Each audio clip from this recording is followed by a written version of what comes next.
Guys welcome back to my YouTube channel trapping മച്ചാൻ. എന്താണ് മച്ചാൻ വിശേഷം? എല്ലാവർക്കും സുഖമാണെന്ന് വിശ്വസിക്കുന്നു. അങ്ങനെ മാജിക് മഷ്റൂം സിനിമ കണ്ടിരിക്കുകയാണ്. ഡയറക്ഷൻ നാദിർ ഷാ.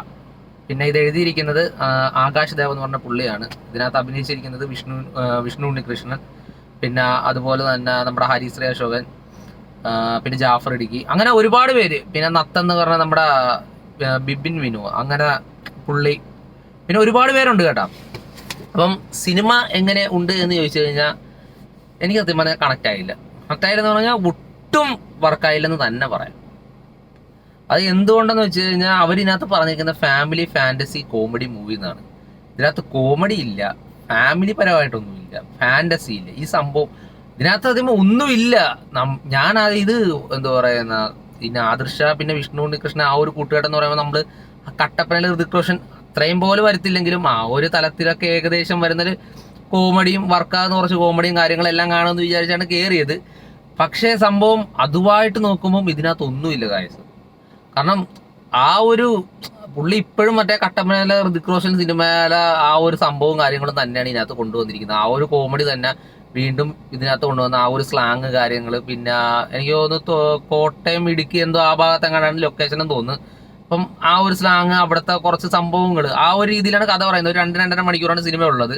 പക്ഷെ ഇതിനകത്ത് കോമഡി എനിക്ക് സത്യം പറഞ്ഞാൽ ഒന്നും വർക്കായില്ല. പിന്നെ അതുപോലെ തന്നെ ഇതൊരു എന്തുവാ ഒരു ലവ് ആ ഒരു സിനിമ ആ ഒരു മോഡലാണ് ഇറക്കാൻ വേണ്ടി അവർ ശ്രമിച്ചത്.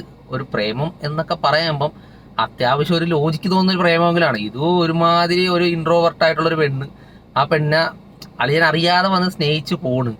പിന്നെ അളിയൻ്റെ തലക്കിരുന്ന് പോയി.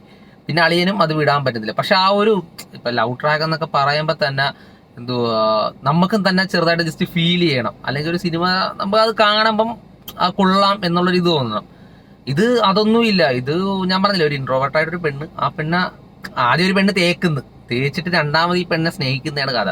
പക്ഷെ അത് ആ ഒരു നല്ലൊരു പാറ്റേണെ അവർക്ക് ചെയ്യായിരുന്നു. പക്ഷെ അത് എന്തൊക്കെയോ സംഭവം കൊണ്ട് അവര് ഒരുമാതിരി എന്താ പറയുന്ന വളിപ്പും ആ ഒരു രീതിയിലുള്ള ഒരുമാതിരി എന്തൊക്കെയോ സംതിങ് എന്തോ പറയുന്ന അത് വർക്കാകാത്ത കുറെ കോമഡിയും, പിന്നെ അത് യോജിക്കാത്ത കുറെ ക്യാരക്ടർ, എന്തിനു ചുമ്മാ കുറെ പാട്ട്, അങ്ങനെയല്ലായിട്ട് എനിക്ക് ഫീൽ ചെയ്തത്.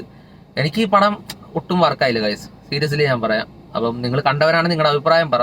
എനിക്ക് പേഴ്സണലി തോന്നിയ കാര്യങ്ങൾ അതാണ്. വെറും 2-2.5 മണിക്കൂർ വെറുതെ അതിനകത്ത് കയറി ഇരുന്നിട്ട് ചിരിക്കാൻ എന്തെങ്കിലും ഉണ്ടാന്ന് ചോദിച്ചാൽ ജാഫർ ഇടുക്കി വരുന്ന ചില സീൻസിൽ അവിടെ ഇവിടെയൊക്കെ ഉണ്ട്. എന്നാൽ കൂടെ തന്നെ നത്തിനെയൊക്കെ കൊണ്ടുവന്നിട്ട് വെറുതെ, നത്തെന്ന് പറയുന്ന ഒതളങ്ങാത്തുരത്തിലെ പുള്ളിയുടെ ഇതാണ് കേട്ടാ. അപ്പം പുള്ളിനെ കൊണ്ടുവന്നിട്ടും ചിരിപ്പിക്കാൻ അവർ ഒരുപാട് നോക്കുന്നുണ്ട്, പക്ഷെ അങ്ങ് ഏക്കുന്നില്ല. പിന്നെ ഹരിശ്രീ അശോകൻ ചേട്ടൻ പുള്ളിനെയും കൊണ്ടുവന്നിട്ടും അങ്ങ് ഏക്കുന്നില്ല സംഭവം. അതാണ് എനിക്ക് പേഴ്സണലി ഫീൽ ചെയ്തത്. എന്തായാലും നിങ്ങളുടെ കണ്ടവരാണെങ്കിൽ നിങ്ങളുടെ അഭിപ്രായം പറ.